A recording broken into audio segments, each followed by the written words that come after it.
To remain updated with the latest business news, click on the bell icon. The new year could bring some financial pain for you, with the government looking at rationalising GST rates and slabs.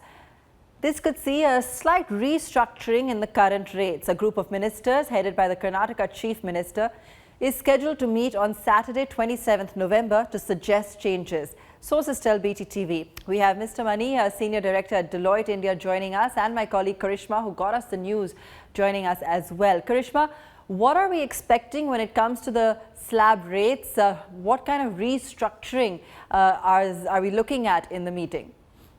Well, right, the group of ministers that's headed by Karanataka CM will be holding a very important meeting along with the Fitment Committee on Saturday, that is 27th.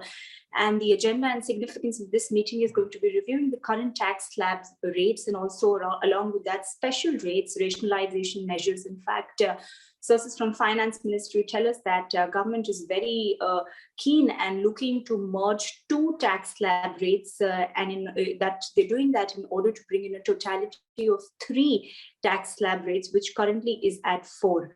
Not just this, in fact, recently Revenue Secretary on record to a media agency also told that this is something that they will be looking in because the GST revenues are also doing well. It is on Saturday that the report will be prepared, and post this official meeting, this report will be sent to the GST Council, which is likely to take place in December.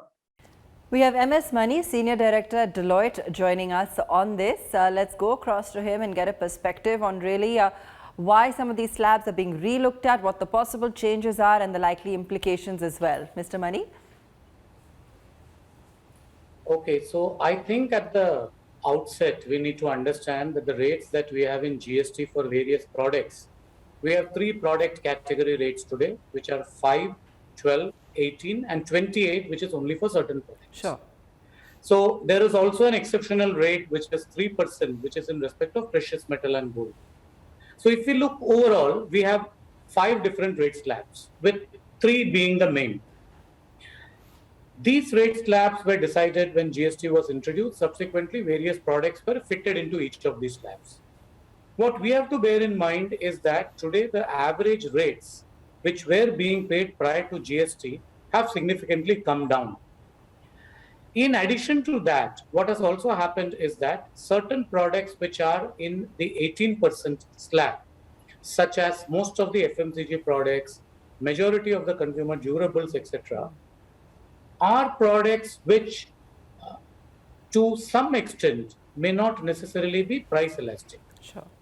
Consequently, when we look at both of these issues together, the need for the government to go ahead and broaden the tax base and increase its collections, and there is a need to rationalize the tax slabs, there is a discussion possibly going on in respect of increasing some of the GST rates.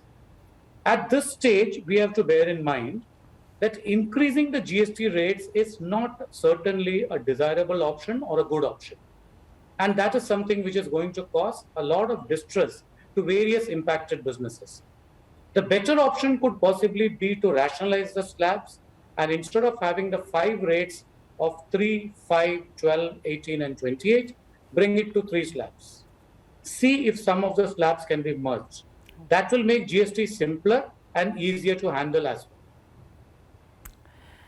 Absolutely, Mr. Mani, and we all know the kind of the kind of reaction the industry usually has to any changes in these tax slabs, even from the advent of GST. Which are some of the segments you feel will be most impacted?